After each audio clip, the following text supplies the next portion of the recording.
আমাদের দুঃখ তো এইটাই, দেখেন আমাদের সেরা বোলারদের মধ্যে পেস বোলিংয়ে তো ডেফিনেটলি আমি এখনকার পরিস্থিতিতে মনে হচ্ছিল তাসকিন।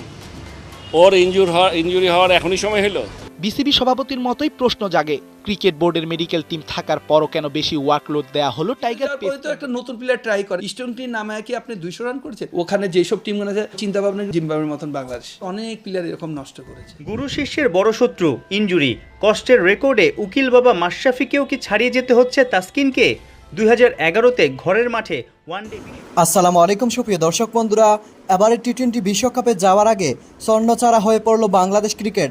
একদিকে বাংলাদেশের ব্যাটিং ব্যর্থতা, অন্যদিকে হঠাৎ করে বোলিং লাইনে এমন ইনজুরিতে যেন চোখে পথ দেখছে না বাংলাদেশের ক্রিকেট বোর্ড। দর্শক বন্ধুরা, অন্যদিকে বাংলাদেশ ক্রিকেটের এমন বেহাল দশাকে কেন্দ্র করে এবার যেন একের পর এক নানা আলোচনা এবং সমালোচনার পাহাড় জন্ম দিয়েছে। দর্শক বন্ধুরা, এবার এই সকল বিষয়গুলোকে কেন্দ্র করে বাংলাদেশের সাবেক ক্রিকেটার, সাবেক স্পিনার রফিকুল ইসলাম বেশ কিছু মন্তব্য করেছেন এবং সেই সাথে অন্যদিকে তাসকিন আহমেদের ইনজুরি কি তামিম ইকবালের মতো বিশ্বকাপ মিস করতে হচ্ছে। দর্শক বন্ধুরা, এবার সেই সকল বিষয়গুলোকে কেন্দ্র করে আপনাদের মাঝে অত্যন্ত চমৎকার কিছু তথ্য তুলে ধরেছি। তো দর্শক বন্ধুরা, চলুন আমরা পরিপূর্ণ তথ্য জেনে নেই।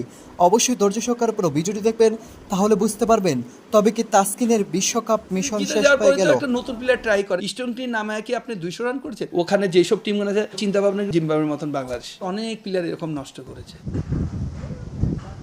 যখনই খাদের কিনারায় বাংলাদেশ, তখনই প্রকৃত বন্ধু হিসেবে টাইগারদের পাশে দাঁড়ায় জিম্বাবুয়ে। নিজেরা হেরে লাল সবুজদের বাড়ায় আত্মবিশ্বাস। দেশের অনেক ক্রিকেটারের রেকর্ডও আছে এই দলটার বিপক্ষে। শ্রীলঙ্কার বিপক্ষে টি-20 সিরিজ হারের পর এবারও বিশ্বকাপের আগে এই জিম্বাবুয়ে চেষ্টা করেছে টাইগারদের ছন্দে ফেরাতে, তবে কতটা পেরেছে তা নিয়ে আছে বড় প্রশ্ন। পারলেও সেটা কি পারবে বিশ্বমঞ্চে কোনো ভূমিকা রাখতে? দেখা যায় যে ওখানে যেসব টিমগুলো আছে, আমরা যেভাবে জিম্বাবুয়ে চিন্তা ভাবনা করি, ওই টিমগুলো আপনারা কিন্তু ওইভাবেই নিবে যে হ্যাঁ জিম্বাবুয়ের মতন বাংলাদেশ। যত বিশ্বকাপ দেখেন আপনি, লাস্ট 2-3টা বিশ্বকাপ দেখেন, ওই ওদের সাথে কিন্তু খেলে গিয়েছে। বাট আপনি যদি ওই রকম চিন্তা ভাবনা করেন, আপনি হারেন একটা ভালো টিমের সাথে খেলেন, যেই টিমগুলো আপনার সেমিফাইনাল কোয়ালিফাই করে, এইসব টিমগুলো আপনি আফগানিস্তানের সাথে খেলেন, আপনি সাউথ আফ্রিকাটা খেলেন, আপনি পাকিস্তানের সাথে খেলেন, তাহলে দেখা যাচ্ছে আমরা হারি, কিন্তু এখান থেকে অনেক কিছু শিক্ষা নেওয়া যাবে, প্লেয়ারের অনেক কিছু অভিজ্ঞতা হবে, যেটা ওয়ার্ল্ড কাপের আপনি পারফর্মটা তুলে ধরতে পারবে।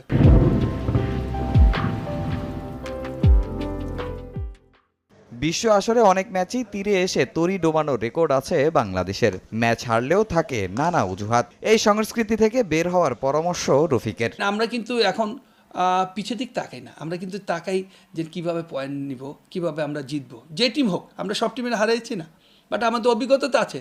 আমরা এরকম যে নতুন টিম আসছি, আমরা ভালো ক্রিকেট খেলবো, এখন কিন্তু ওই দিন চলে গেছে। আমাদের ওই স্কোর দিতে হবে না, স্কোর দিলে চলবে না যে আমরা ভালো ক্রিকেট খেলছি হাইরে গেছি। ওই ভালো ক্রিকেট ওইটা দেখবে না, দেখবে কি সারা দুনিয়া কে হারলো কে জিতলো। সারা দুনিয়ার মানুষ কিন্তু বিশ্বকাপটা দেখে, বিশ্বকাপ একটা বিশ্বকাপই। তা এই যে এখানে যদি আপনি ফোকাস না করা পারেন, তাহলে দেখা যাচ্ছে যে আপনি ক্রিকেটটা অনেক নিচে চলে যাবে।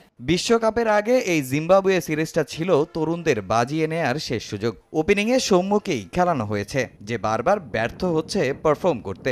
অথচ প্রথম 3 ম্যাচের স্কোয়াডে ছিলেন পারভেজ ইমন। ঘরোয়া ক্রিকেটে ছন্দে থাকা এই ক্রিকেটারকে সুযোগই দেয়নি টিম ম্যানেজমেন্ট। ওই প্লেয়ারটা যখন আপনি বাদ দিবেন, তখন কিন্তু আর মেন্টালি কিন্তু অনেক নিচে চলে যাবে। ইতিহাস দেখেন, বাংলাদেশে অনেক প্লেয়ার এরকম নষ্ট করেছে। সিরিজ জিতে যাওয়ার পরে তো একটা নতুন প্লেয়ার ট্রাই করে যে ঠিক আছে দেখি, কিন্তু দেখা যায় আপনি আরও স্ট্রং টিম নামাচ্ছেন। স্ট্রং টিম নামায় কি আপনি 200 রান করেছেন? বেস্ট টিমটাই এখানে খেলে, যেটা আপনি চিন্তা করছেন যে নতুন প্লেয়ার আমি দেখবো, বাট ওখানে কিন্তু আপনার দেখা যায় যে টিমের মেন প্লেয়ারই খেলাচ্ছেন। এবারে ঢাকা প্রিমিয়ার লিগে 13 ইনিংসে 3 সেঞ্চুরি ও বিশ্বকাপ আর তাসকিনের ইনজুরি যেন ক্রিকেটের নেভার এন্ডিং লাভ স্টোরি। বিশ্বকাপ আসবে আর ইনজুরিতে পড়বেন দেশের স্পিড স্টার। এ যেন গেল 2 বিশ্বকাপে টাইগার ক্রিকেটের নিয়মিত রীতি। ইংল্যান্ড বিশ্বকাপ মিস করেছেন, চোটকে সঙ্গী করে ভারত বিশ্বকাপটাও খেলেছেন। এবার অনিশ্চয়তার কালো মেঘ আসন্ন টি-20 বিশ্বকাপকে ঘিরে। না, আমি অনেক ভাগ্যবান আলহামদুলিল্লাহ। জিম্বাবুয়ে সিরিজ শেষে তাসকিনের বলা এই কথাটিতে ছিল আক্ষেপের সুর, যেন নিজের ভাগ্যের প্রতি অতিষ্ঠ হয়ে বুকে এক পাহাড় কষ্ট চেপেই বলেছিলেন, আমি অনেক লাকি। তবে তাসকিন কি আসলেই আনলাকি, নাকি বিসিবির মেডিকেল টিমের খামখেয়ালিপনায় আবারও মিস করতে চলেছেন আরেকটি বিশ্বকাপ? ভারত বিশ্বকাপের পর দেশের ক্রিকেটের ওপেন সিক্রেট তাসকিনের ইনজুরি। বিশ্বকাপের মাঝেই তাসকিন জানিয়েছিলেন এখন থেকে বেছে বেছে খেলতে হবে ক্রিকেটটা। তবে হিসেব বলছে উল্টো কথা, যেখানে বেছে খেলার কথা সেখানে 2024 সালে শরীফুলের চেয়ে বেশি তাসকিনের ম্যাচ সংখ্যাটা। 2024 সালে এখন পর্যন্ত 30 ম্যাচে মাঠে নেমেছেন ঢাকা এক্সপ্রেস। বছরের শুরুতেই বিপিএলে খেলেছেন টানা 12 ম্যাচ। প্রচণ্ড গরমে যখন দেশ জুড়ে জারি হয়েছিল তাপদাহের সতর্কতা, তখন তাসকিন খেলেছেন ডিপিএল এর 8 ম্যাচ। বিকেএসপি মিরপুর ফতুল্লা সবখানেই খেলেছেন, বল করেছেন 28 ওভার। 2024 সালে টাইগার জার্সিতে ওয়ানডে ও টি20 মিলে 10 ম্যাচ খেলেছেন টাইগার পেসার, যেখানে বল করেছেন প্রায় 57 ওভার। অর্থাৎ 2024 সালে 30 ম্যাচ খেলা তাসকিন আহমেদ বল করেছেন 162 ওভার।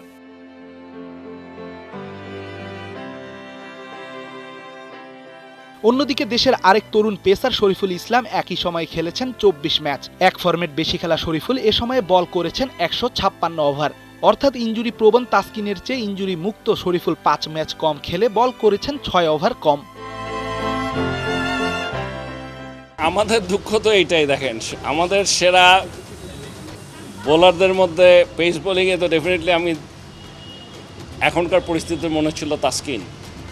ওর ইনজুরি হওয়ার এখনই সময় হলো। বিসিবি সভাপতির মতোই প্রশ্ন জাগে, ক্রিকেট বোর্ডের মেডিকেল টিম থাকার পরও কেন বেশি ওয়ার্কলোড দেয়া হলো টাইগার পেস ইউনিটের প্রধান অস্ত্রকে। ক্রিকেটারদের ওয়ার্কলোড ম্যানেজ করতে গেল বছর আনা হয় জিপিএস ট্র্যাকিং সিস্টেম। এই প্রযুক্তিতে নির্ণয় করা হয় খেলোয়াড়দের ওয়ার্কলোড, কে কতটা পরিশ্রম করেছে, কার পক্ষে কতটা করা সম্ভব, কতটুকু করলে একজন খেলোয়াড়ের ক্ষতি হতে পারে অথবা শরীরে স্ট্রেস ঠিক কতটা পড়েছে, এর সবই জানিয়ে দেয়া এই জিপিএস সিস্টেমের কাজ। শত প্রযুক্তিতে মুড়িয়ে রাখার পরও কেন তাসকিনকে খেলানো হলো এত ম্যাচ, এ প্রশ্নের উত্তর দেবে কে? বিসিবির মেডিকেল টিমের এমন ভুল অবশ্য নতুন না। ভারত বিশ্বকাপের আগে সাবেক ক্যাপ্টেন তামিম ইকবালের মেডিকেল রিপোর্ট নিয়ে তাদের গড়িমসিত সবার জানা। তো দর্শক বন্ধুরা, আপনারা হয়তো পুরো ভিডিওটি দেখে এবং এই সকল আলোচনাগুলো শুনে অবশ্যই বুঝতে পেরেছেন অবশেষে টি20 বিশ্বকাপকে সামনে রেখে এবার যেন একের পর এক নানা প্রশ্ন জেগে উঠেছে এবং সেই সাথে বাংলাদেশ ক্রিকেটের এমন বেহাল দশাকে কেন্দ্র করে অনেকে অনেক রকম মন্তব্য করে যাচ্ছে। আসলে বাংলাদেশ ক্রিকেটের এমন বেহাল দশার মূল কারণ হচ্ছে বিসিবি যেন লাগাম ছাড়া হয়েছিল শুধুমাত্র বিদেশি কোচদেরকে নিয়ে, আর এমন বিদেশি কোচরা বাংলাদেশকে একেবারে শেষ করে দিচ্ছে। দর্শক বন্ধুরা, আপনারা পুরো ভিডিওটি দেখে এবং সেই সাথে রফিকুল ইসলামের এই সকল কথাগুলো শুনে আপনাদের কাছে কেমন লেগেছে অবশ্যই কমেন্ট করে জানিয়ে দিবেন। তো দর্শক বন্ধুরা, আপনারা এই পুরো ভিডিওটি দেখে কি বুঝতে পেরেছেন? তবে কি শেষ পর্যন্ত টি20 বিশ্বকাপে খেলতে পারবেন তাসকিন আহমেদ? অবশ্যই কমেন্ট করে জানিয়ে দিবেন। নাকি তামিমের মতো বিশ্বকাপ শেষ হতে চলেছে তাসকিনের?